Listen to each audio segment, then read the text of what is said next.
Bien, muy buenas noches. Vamos a iniciar en esta oportunidad hablando sobre el tema de lo que es el control de mosca de la fruta para productos de exportación. ¿Ok? El manejo y el control de mosca de la fruta en la actualidad, sobre todo el tema del poder conocer sobre la mosca de la fruta, es un tema muy amplio y en la actualidad aún se viene ejecutando capacitaciones, manejos, charlas, ah, todo tipo de implementos, materiales que puedan utilizar para que la gente pueda tomar conciencia sobre lo que es el manejo y el control de la mosca de la fruta. La mosca de la fruta es una plaga muy común y típica en la mayoría de los frutales y que ocasiona daños muy severos en el cultivo. Estos cultivos, obviamente, una vez que han sido atacados, o mejor dicho, la fruta como tal, una vez que ha sido atacada por esta mosca de la fruta, pues los daños son muy irreparables y muy perjudiciales, llegando muchas veces a que la venta, la producción o la exportación de esta fruta sea, digamos, eliminada o puedan regresar, digamos, los containers. ¿Ok? Tienen ustedes que conocer que parte del objetivo del control de la mosca y la fruta es muy importante el poder establecer una guía de procedimientos para el manejo integrado de mosca y la fruta, en la que detallan pues las diferentes estrategias de control para reducir la presencia de esta plaga. La presencia de esta plaga es muy importante poder reducirla, obviamente evitar en lo que se pueda que lleguen a niveles de daño económico o umbrales de daño económico que puedan alterar o perjudicar la producción de mi fruta. Para ello es importante que tengamos en cuenta que dentro de las moscas de la fruta existen diferentes especies, digamos, estas, obviamente, especies que son Anastrepa, Ceratitis, Dacus, ¿no? El Ragoletis y el Bactrocera son, digamos, las especies más comunes y que existen en la actualidad y que, hablando de, obviamente, del Perú, son el género o las especies Anastrepa y Ceratitis capitata son las que más abundan en nuestro país. Y obviamente, como mencioné, estas especies, ¿sí? ocasionan grandes pérdidas y costos en frutales y hortalizas. En Perú, como es muy de costumbre, se vienen ejecutando medidas de manejo y de control para poder tratar de erradicar, aunque la palabra erradicar es muy complicado, llevarla a un punto en el cual tengamos que reducir al 0% una mosca de la fruta, lo cual es algo imposible. Sin embargo, sí es posible el poder controlarla, ¿ok? Entonces, a través del control vamos a poder, digamos, evitar, pues, que estos daños perjudiquen a nuestro predio, a nuestro campo y sobre todo, pues, a nuestra fruta y hortaliza.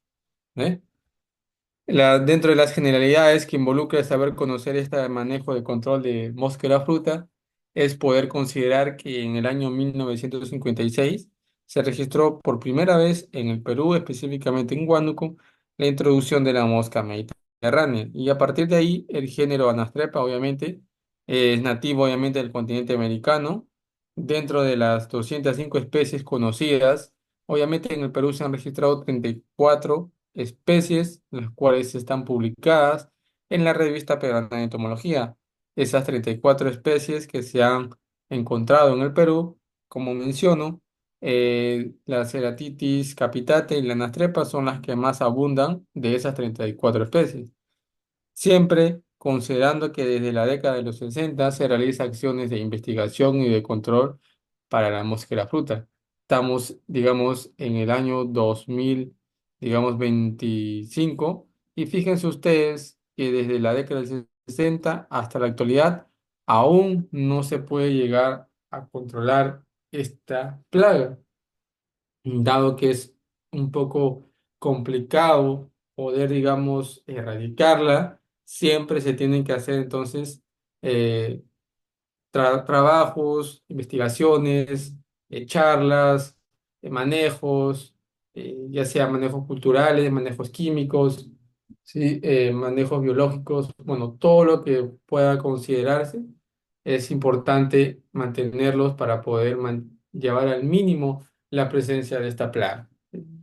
Digamos, en los años 90 ya se firma un convenio entre Perú y Chile, obviamente, con el objetivo de mantener un proceso de supresión en el departamento de Tacna y obviamente posteriormente se incorpora en Moquegua.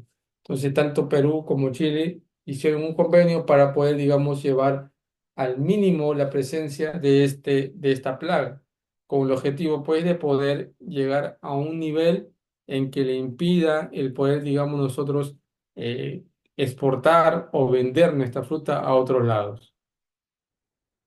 Entonces, a través de ello, digamos, se manejan y se hacen tratamientos cotidianos para poder, digamos, eh, reducir este tipo de plagas. Ahí tienen ustedes las diferentes especies que ustedes la pueden encontrar en la revista de entomología, como mencioné.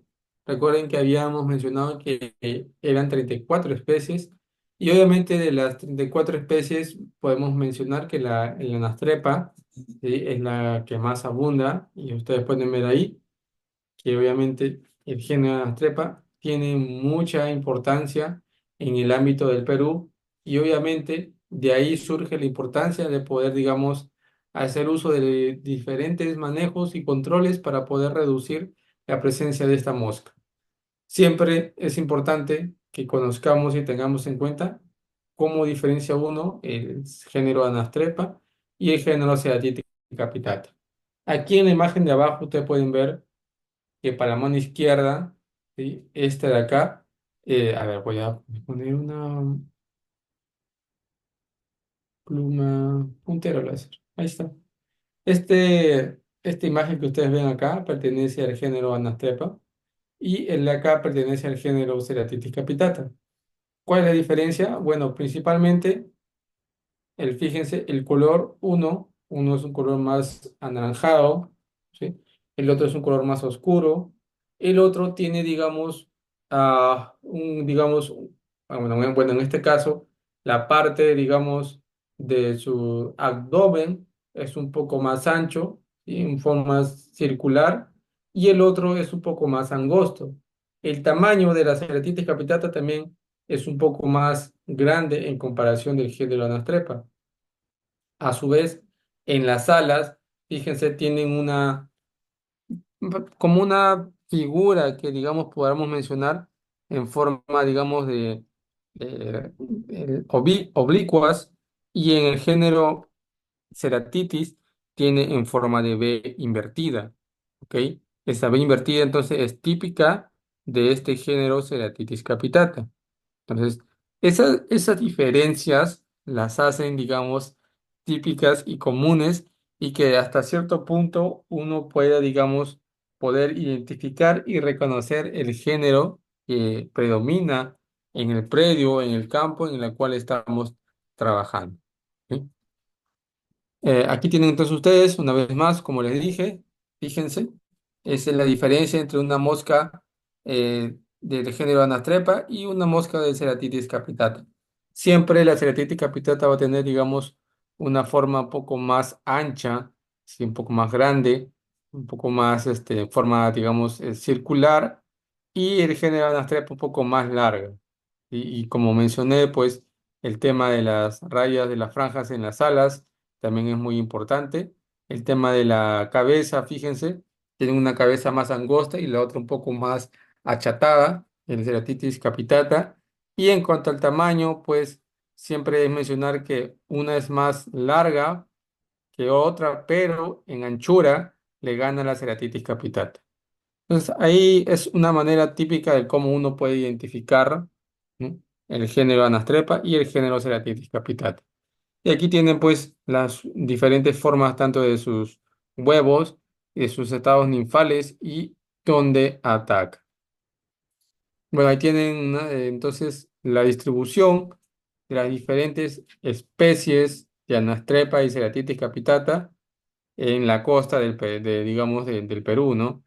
Fíjense que acá bueno, en la zona donde resido, que es en Ica, fíjense, está acá Ceratitis capitata. También podemos encontrar al, digamos, al género Anastepa atros. O sea, digamos que en esta zona, si ustedes pueden ver acá, aquí hay unos códigos, tienen el 2, 6, 7, 20, 23, que pertenece a las especies que están en esta tabla. Entonces, ahí pueden ustedes encontrar qué especies predominan en cada región. ¿Ok? Ahora, no solamente hay en la costa, sino que también hay en la sierra. Entonces, en la sierra también existen géneros de mosca de la fruta y, si se dan cuenta, están distribuidos en todo, en casi todas las regiones del Perú. Por ello, la importancia de poder hacer un buen manejo integrado que me permita controlar este tipo de plaga. Y en la selva, fíjense, también existen este tipo de plaga. O sea, tanto selva, sierra y costa tienen todas las especies de Ceratitis y de Anastrep. Entonces, es un tema muy grave que obviamente tiene que ser manejado muy cuidadosamente para poder, digamos, tener buenas producciones y evitar pérdidas. ¿Sí? ¿Cómo se erradica la mosca de la fruta? Bueno, para poder erradicar la mosca de la fruta se debe de hacer una integración armónica y racional de diferentes métodos de control. Obviamente estos métodos tienen que ser compatibles con el manejo integrado de plagas que involucra la combinación y la complementación de técnicas de control en el espacio y el tiempo. ¿Sí? Todo con un objetivo que es reducir la aplicación de una sola medida de control nociva al hombre y al medio ambiente. ¿Sí? ¿Cuáles son estas etapas entonces de manejo? Que hemos mencionado. Uno, conocer los umbrales de acción, y en ello consiste el calcular el índice de población, ¿sí? El monitoreo, identificar la plaga y a través de los programas de vigilancia, la prevención, que tiene que ver mucho con la planificación de cultivo y la distancia de siembra, podas, plateos, fertilización, programación de cosecha, cosecha oportuna y todas las labores que se realizan en el cultivo y obviamente los controles, ya sea mecánico, legal, biológico, genético y químico. El criterio importante a considerar es que es importante saber qué especie de mosca de la fruta existe en el ámbito de control, el momento en que se empieza a controlar la densidad de población de la plaga, conocer cómo es la biología de la plaga y tener conocimiento sobre su comportamiento y sobre todo importante conocer la etapa fenológica del cultivo, sobre todo en la etapa de cosecha, post cosecha y en algunos casos, en inicio de maduración de la fruta, es donde esta plaga es muy importante considerar, ¿sí? Porque es ahí a través del dulzor, ¿no? O el azúcar de la fruta que atrae a este tipo de plaga. La oportunidad de intervención es aquella en la cual el periodo donde las moscas disponen de mayor cantidad de alimento y sustrato y obviamente para ovipositar y épocas críticas. Es aquí donde uno debe entonces a través de una pequeña tabla poder ver cuáles son los periodos críticos o los meses críticos en los cuales yo debo de tener en cuenta este tipo de plagas. La población de la plaga siempre va a ser menor cuando el nivel o la curva baje y obviamente a través de ello poder mantenerla, siempre evitando que llegue a niveles que me generen daños económicos y daños en el cultivo. Entonces, esta curva siempre es importante realizarla en nuestros campos y en nuestro predio. ¿Cómo realizarlas? Pues haciendo monitoreos y evaluaciones de trampa de mosca de la fruta y a través de ello realizar estas curvas. Estas curvas pues van a permitir obviamente poder identificar cuáles son los meses críticos o los periodos críticos en los cuales yo tengo que ya ir haciendo uso de tratamientos preventivos para poder llegar a puntos críticos que me permitan hacer uso de tratamientos curativos. Y recuerden que hay tratamientos preventivos y tratamientos curativos. Entonces, el preventivo es para prevenir que la plaga pueda, digamos, llegar a niveles máximos y el curativo cuando el nivel máximo o la plaga ha llegado al nivel máximo y tenemos pues que obviamente reducirlo al mínimo. Ahí tienen entonces los procesos y las etapas que básicamente uno debe de considerar. Primero, establecer las áreas infestadas, hacer uso de la prospección y del monitoreo, siempre haciendo trampeo y prospección de monitoreo y muestra general. Una vez realizado ello, vamos a poder, digamos, bajar la prevalencia, digamos, de la plaga y obviamente una vez bajada el área o la, digamos, mejor dicho, la presencia de esta plaga, vamos a poder, digamos, tener áreas libres. Y no necesariamente áreas libres, pero con un nivel bajo que me permita a mí poder tener buena producción, un buen proceso y una buena etapa de, digamos, producción de fruta. Estos son los controles integrados de mosca de la fruta, que son importantes mencionarlas, la aplicación de cebos tóxicos, aplicación, pues, o mejor dicho, liberación de moscas estériles, cuarentena del predio y liberación también de moscas estériles. Algunos controladores biológicos que también son considerados como un método también de manejo integrado de mosca de la fruta, ¿sí? Los cebos tóxicos entonces son aplicados de manera foliar, algunos son aplicados en forma de sustrato, ¿sí? A través del uso de metomilos, metomex, que me permitan, pues, poder, digamos, atraer a la mosca y a través de ello poder ocasionarle la muerte. También hay capacitaciones e información siempre constante. La entidad obviamente está muy dedicada a este tipo digamos, de de capacitaciones, es SENASA, ¿sí? La autoridad que permite pues que podamos tener o disminuir la cantidad de plaga de mosca de la fruta en nuestro predio. Entonces, el SENASA es el encargado pues de poder capacitar y poder, digamos, mejorar la producción y la calidad de fruta de nuestro predio. Hay controles mecánicos que consisten en enterrar la fruta, que también son muy importantes mencionarlos. Desde ahí, pues, vamos a tener digamos, una buena reducción digamos, de la plaga, lo que va a permitir, pues, que el agricultor, digamos, en este caso, esté, digamos, apto para poder exportar su fruta a otros lugares. ¿Ok? Implementación de plan de comunicación, bueno, también hay, fíjense, trípticos, hay, digamos, folletos, hay pasacalles, hay eventos, shows, bueno, hay de todo en la actualidad, como les mencioné, es un tema eh, eh, muy, digamos, controversial. No obstante, la mayoría desconoce de esta plaga y lo toma, digamos, y si lo conoce, lo toma como algo simple, cosa que a veces no es algo simple. Ya habíamos visto cuáles son los daños significativos que ocasiona y que de ello depende mucho que nosotros podamos trabajar en unión para poder, digamos, tratar y controlar este tipo de plagas. Ahí tienen ustedes el ciclo de la mosca, ¿sí? Que empieza por una etapa larval. Bueno, empieza por la oviposición de los huevecillos. Estos, una vez llegado a las condiciones adecuadas de temperatura, de humedad y sobre todo, pues considerando que al, digamos, 12.º día empiezan digamos, a eclosionar y salen las larvas. Dentro de las larvas tenemos larvas de primero, segundo y tercer estadio. Luego, obviamente, de pasado un tiempo, que aproximadamente de una semana, nacen las pupas, es decir, estas larvas se empupan y comienzan a formarse, digamos, en los adultos. El estado pupal como tal muchas veces puede llegar a igual que 7, incluso en algunos casos a 9 días, y luego de ello sale el adulto, ¿no?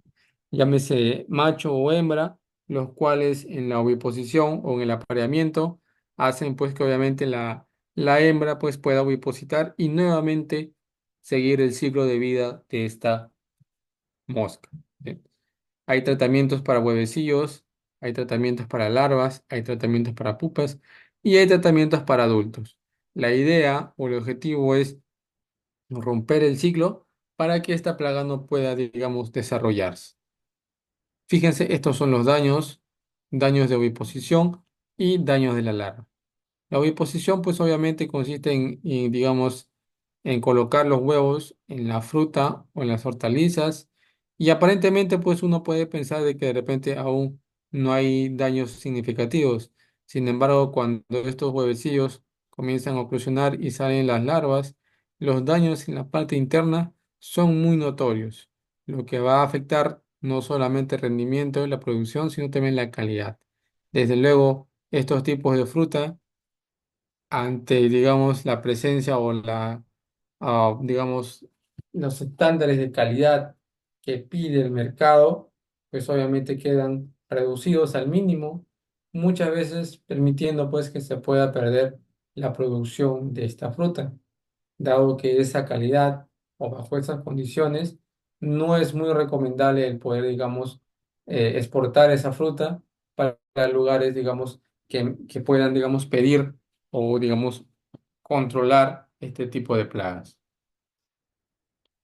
Ahí tienen otra vez más el ciclo, vuelvo a repetir, el ciclo es muy importante tenerlo en cuenta, porque a través de ello pues podemos controlar esta plaga, ya sea en la etapa larval, ya sea en la etapa pupal, en la etapa de adulto o en la etapa pues de huevecillos, donde también se hace uso pues de algunos productos con la finalidad pues de poder evitar que estos puedan eclosionar y puedan salir, digamos, las larvas. ¿Sí? Entre las etapas más perjudiciales de la mosca y la fruta es el estado larval. El estado larval ocasiona bastantes daños significativos, cosa que muchas veces el estado adulto no lo ocasiona. Solamente para tener en cuenta, el estado adulto es el encargado de ovipositar los huevecillos y de aparearse. Entonces, bajo ese aspecto, es importante que nosotros tengamos en cuenta que no es el estado adulto el que ocasiona daños más significativos, sino el estado larval, ¿sí? Porque de ellos se alimenta bastante para poder empupar y realizar, pues, la transformación a adulto. ¿Sí? Bien, ahí tienen más información sobre el tema de la dermatitis capitata, ¿sí? Cómo se identifica y en qué zonas o aspectos se pueden encontrar. Bueno, aquí tienen de manera rápida, vamos a ver entonces las estrategias de erradicación de la mosca y la fruta, ¿sí? Vamos a conocer entonces cuáles son estas prácticas que debemos de considerar para poder evitar pues el desarrollo de esta plaga en nuestros predios. Tenemos la vigilancia, que consiste en el trampeo de mosca y la fruta, redes de vigilancia, muestreo de frutas, control, que consiste en el manejo integrado de mosca y la fruta, ¿sí? Y comunicación a través de las capacitaciones, sensibilizaciones de agentes externos en tema de mosca y la fruta. ¿Sí? Entonces, tenemos el sistema de vigilancia, ¿no? Para Ceratitis capitata se utiliza una trampa Jackson. Digamos, las trampas Jackson son las más utilizadas para temas de Ceratitis capitata y las trampas, obviamente, Max Pal son más utilizadas para el tema del género Anastrep. Entonces, ¿cómo yo puedo saber si voy a utilizar trampas Jackson o trampas Magpul? Pues dependiendo entonces de la especie que predomine en mi campo. Si tengo más cantidad de género Anastrepa, pues tendré que utilizar trampas Magpul. Y si tengo más presencia, obviamente, de Ceratitis capitata, tendré que hacer uso de trampas Jackson. ¿Sí? ¿Cómo son las trampas Jackson? ¿Cómo son las trampas Magpul? Bueno, acá tienen las imágenes, ¿no? Y aquí tienen que esta de acá son las trampas Jackson, que vienen, digamos, en un papelito en forma triangular, y en el centro, pues, viene, digamos, la trampa o la feromona, que atrae, digamos, en este caso al estado adulto. Y en cuanto a las trampas de Magpal, son aquellos como un pequeño envase, en la cual, pues, en la parte interna también posee una trampa de feromona que atrae, pues, al estado adulto. Y una vez que ingresa a través de una perforación que está en la parte de arriba, pues queda atrapada en el interior del envase. Aquí en las trampas Jackson lo que tienen es que en la parte basal o en la parte de abajo tienen una trampa pegante. Cuando el insecto llega y choca esa trampa pegante, digamos queda atrapado. Y es así entonces como se puede atraer esas moscas del género Ceratitis capitata. Ahí tienen ustedes entonces, fíjense, en cultivo de pitahaya y en cultivos obviamente de granada. Siempre las trampas van a estar involucradas pues al género que predomina en el campo. Bueno, ¿cómo se distribuye ya digamos, las trampas McParl o Jackson? En algunos casos utilizan redes exóticas a través de feromonas. Fíjense cómo se distribuye a través de este gráfico. Podemos ver de que, por ejemplo, en la zona de Ica predomina bastante el uso de trampas McParl, Jackson y redes exóticas. En las zonas, por ejemplo, de Apurímac, Cusco, perdón, en la Apurímac, ¿no? En Ayacucho y en el mismo Junín prevalece bastante las trampas McParl.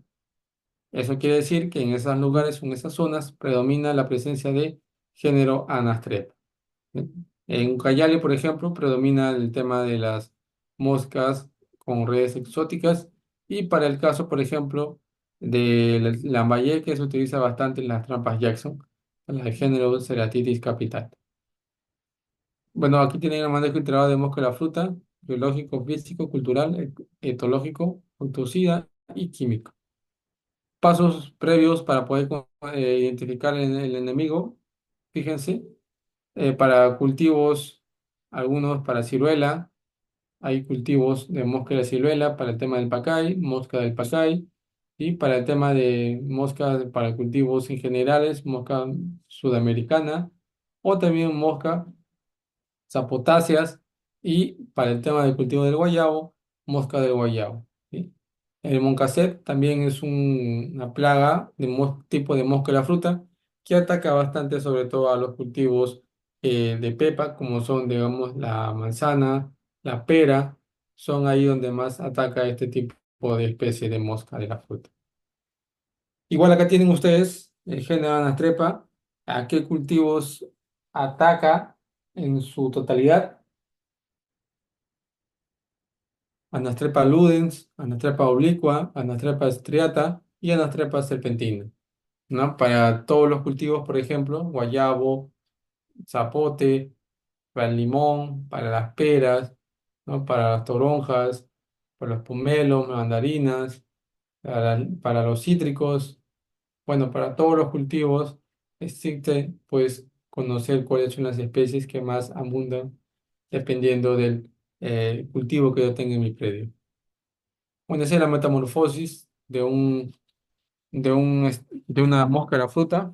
Vuelvo a repetir, el huevo fecundado que eclosiona en 1 o 2, 3 días, luego sale un estadio larval uno, por un proceso de muda pasa a un estadio larval 2 y por un segundo proceso de muda pasa a un estadio larval 3, en la cual pues dura entre 10 a 15 días. Luego de ello, de 8 a 14 días, el estado pupal, donde ahí se va a estar formando el adulto y una vez que llegan los 14, en algunos casos 16 días, salen los adultos de mosca de la fruta, ¿no? El ciclo de vida en un lazo de 17 a 29 días, una mosca es capaz de producir 300 huevos. De ahí la importancia entonces de evitar que en este caso la mosca hembra pueda ovipositar en las frutas. Siempre es bueno tener una cartilla de evaluación y monitoreo para poder siempre estar revisando y ver los niveles de daño de mosca de la fruta. El índice de mosca de la trampa es por día, también es importante. ¿Sí? El número, digamos, en este caso, total de moscas, que tiene que ver obviamente con el número de trampas atendidas y el número promedio de días en que las plantas estuvieron expuestas en el campo. Entonces, a través de esa fórmula vamos a poder conocer cuáles son los índices de mosca de trampa por días. Bien, aquí tienen algunos manejos, ¿no? O muestreos que se deben de considerar. Colectar la fruta, lavar la fruta, pensar y contar y disponer la fruta en cajas de cría, mantener la fruta durante 3 a 7 días, eh, disectar o contar el número de larvas de pupas, o tener adultos y mantenerlos vivos por 3 o 4 días, luego pasar los adultos por alcohol al 70%, e identificar la especie, evaluar obviamente los índices de daño por plaga y hospedero. Estos son los daños que ocasiona tanto en cultivos de uva, de cítrico, de adultos, de aceituna, donde obviamente es importante mencionar de que este género es muy importante capturarlo. Y lo mismo que nada, aquí tienen ustedes diferentes especies de mosca de la fruta con sus respectivos cultivos a los cuales ataca. El control natural creo que es uno de los puntos muy importantes conocer y hacer uso de liberaciones de eh, cultivos, en este caso biológicos, que permitan pues controlar el tema de mosca en la fruta. Bueno, ahí tienen ustedes que antes había problemas de baja temperatura, eh, baja humedad, periodos de lluvia, escasez de alimento y sustrato de oviposición. Control cultural, una sola variedad, campo libre de malezas, plantaciones homogéneas, podas, mantenimiento de sanidad de cultivo, rastrilleo y rastra, recolección de entierro, y obviamente eso digamos, un aporte muy importante. El control cultural, que consiste obviamente en unificar las especies. Control cultural más igual haciendo uso de poder recolectar y enterrar pues los. Igual acá, fíjense, este es un método muy común, pues se utiliza bastante pues para poder, digamos,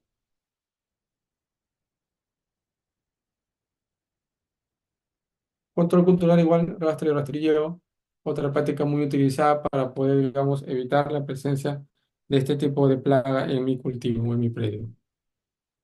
Cosecha temprana, siempre es bueno evitar en lo posible la presencia del dulzor en la fruta, sobre todo la sobrecosecha.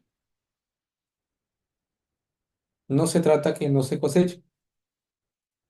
Se trata de cosechar, pero tener en cuenta los criterios a considerar para evitar cualquier tipo de problemas y esto puede ocasionar pues que tenga frutas de buena calidad.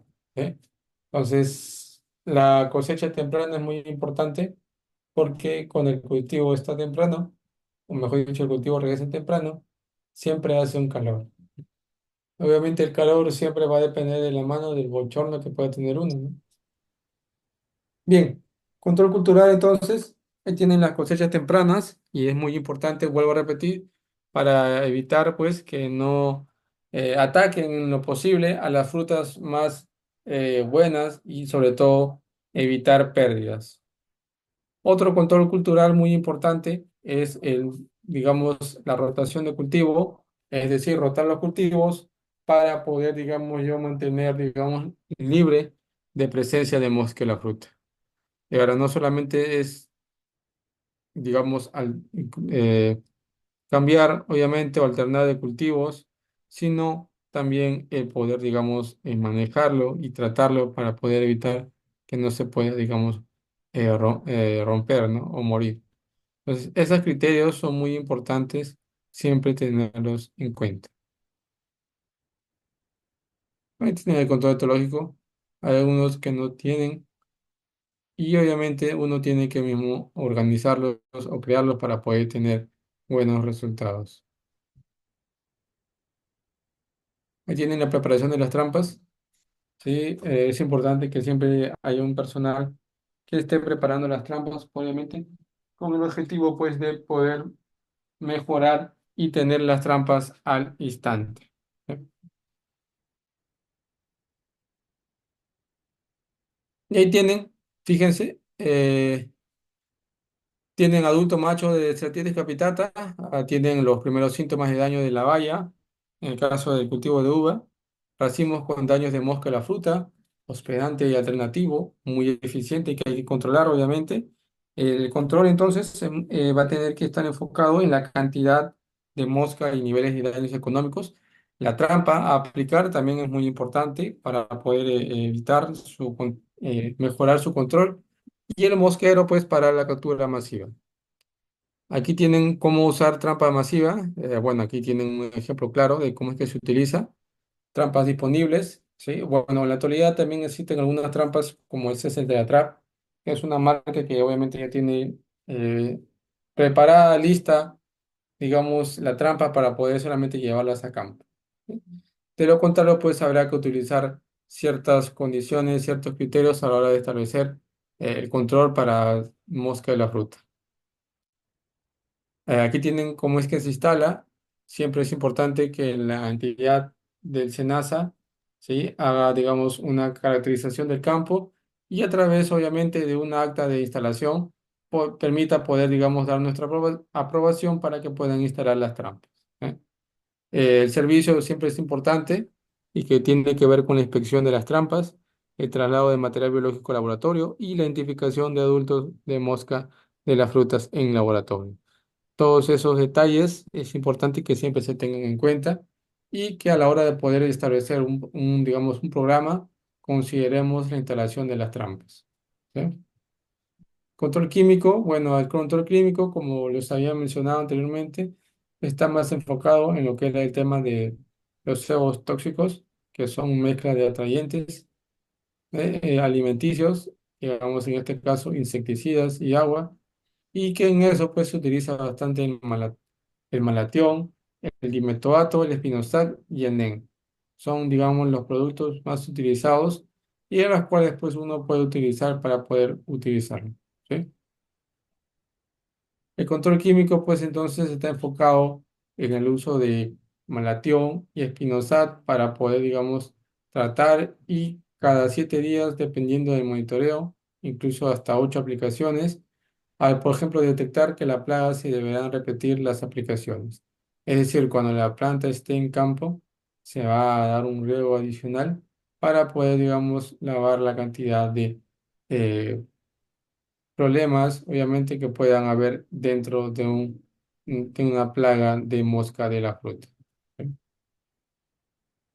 Bueno, ahí tienen la preparación de cebos tóxicos, siempre es muy importante. Y ahí pues pueden ustedes trabajar día a día con el. Ahí tienen las raciones principales que se deben de tener en cuenta, obviamente para poder mejorar y establecer que la plaga no pueda llegar a daños, a niveles de daños económicos. La eficiencia de la aplicación pues va a depender mucho entonces también del mojamiento que se le da y obviamente también va a depender de las gotas que puedan caer al cultivo. Ya una vez que tengas ya digamos, tu herramienta o tu equipo, vas a poder manejar más tranquilo, ¿no?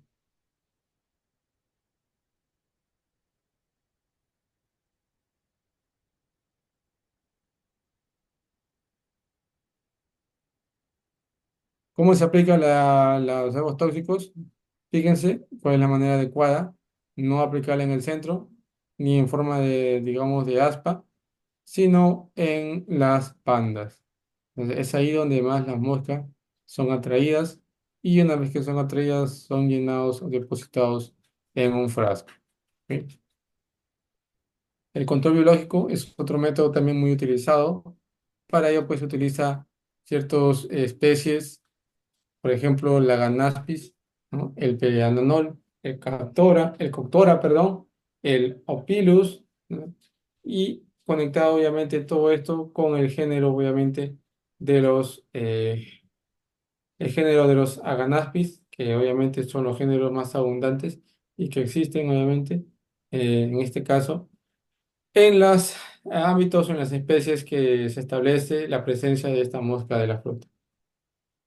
Bueno, ahí tienen el tema de la larva, que siempre la larva es importante que se alimente del insecto, pero el insecto no le va a esperar 8 a 10 días, ¿no? Entonces, es este detalle y siempre es bueno que revisemos la cubierta vegetal mejora el control biológico de la mosca de la fruta, claro que sí. La implementación de una cubierta de mantillo de paja, obviamente se supone que es una herramienta para poder aumentar el impacto de los depredadores terrestres sobre la mosca. y también podría favorecer la conservación a lo largo del año de los enemigos naturales. ¿Ok? Bueno, acá hay unos enemigos.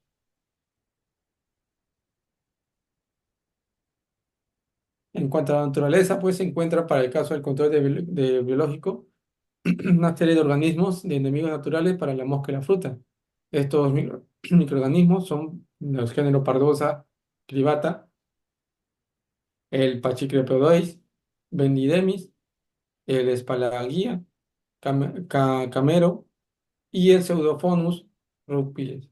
Son las especies biológicas más utilizadas para el control de mosca de la fruta.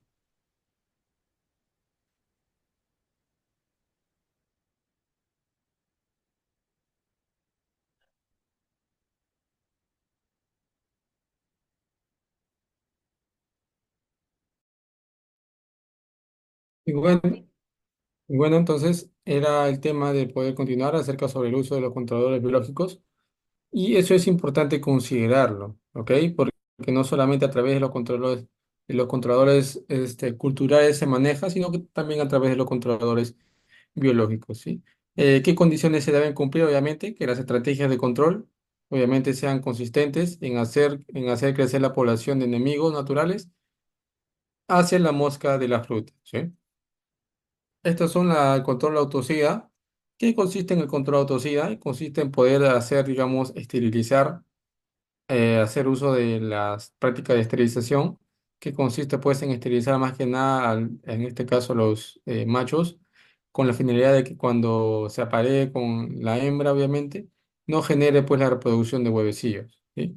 Entonces, con este método de esterilización vamos a poder controlar, el que se puede, digamos, incrementar la presencia de esta plaga en los diferentes campos, predios, y eso pues ayuda pues a poder, digamos, reducir los niveles de daños económicos y también reducir los daños en la fruta. ¿Ok? Este es un control físico. El control físico es muy utilizado, muy común, que consiste pues en hacer uso de tratamientos en frío y tratamientos hidrotérmicos a través de aguas calientes para poder reducir en lo posible cualquier tipo de larvas que pueda haber o matar los huevecillos que puedan haber, digamos, en la fruta, ¿sí? Son tratamientos entonces que se utilizan básicamente en planta y que es ahí donde obviamente uno puede, digamos, sacar todo tipo de residuos que puedan haber en el contorno de la fruta. Y el control físico, un control físico que me va a ayudar pues a poder evitar que el insecto o en este caso la plaga pueda, digamos, ovipositar en la fruta. Esta es una práctica muy común que consiste pues en poder, digamos, cubrir la fruta con algún tipo de material.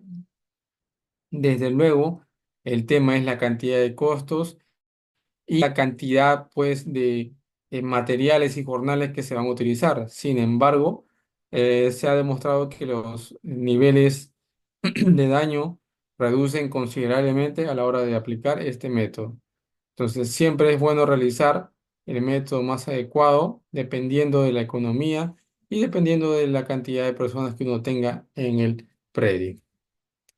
Y obviamente el control, desde luego legal, que básicamente tiene que ver mucho con el poder realizar actividades cuarentenarias en puntos de ingreso, así como también en el interior del país. ¿Sí? Entonces, a través de estas cuarentenas, vamos a impedir que obviamente ingrese cualquier tipo de plagas a un determinado predio.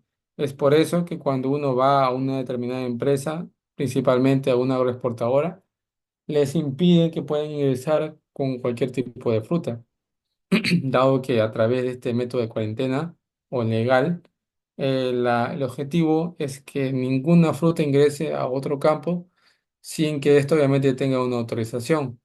¿Ok? Y obviamente a través de esa autorización uno puede ingresar fruta a un predio. Entonces, esa es la manera de cómo se hace el control legal en los campos con mosca de la fruta. Y ahí tienen ustedes la cuarentena, la erradicación y los reglamentos del cultivo. ¿Sí? Y bueno, por último, mencionarles que acá hay digamos, un programa nacional de mosca de la fruta que es dado por el SENASA. Es un reglamento que básicamente consiste en poder explicar más acerca sobre el control y la supresión y erradicación de mosca de la fruta. Este, digamos, reglamento, sí, lo pueden encontrar en internet y a través de ello, pues, poder leerlos para poder, digamos, conocer un poco más acerca sobre esta mosca de la fruta. ¿Sí? Y bueno, eso sería a modo general el tema de la clase del día de hoy. ¿Sí? No sé si está claro el tema, ¿sí? Yo creo que sí. Bueno, cualquier duda o consulta que puedan hacerlo, recuerden que está mi número y mi correo electrónico para que cualquier consulta la puedan hacer con total libertad. Los materiales igual los voy a hacer llegar, ¿sí? Para que pueda, digamos, ser entregado a cada uno de ustedes. Y bueno, agradecerles por su asistencia. Bueno, ya nos estaremos viendo en otra oportunidad, si el Señor lo permite y si es que no viene antes, ¿sí? Cuídense bastante, que tengan un bonito fin de semana y nos estamos viendo en otra oportunidad. ¿Sí? Hasta luego.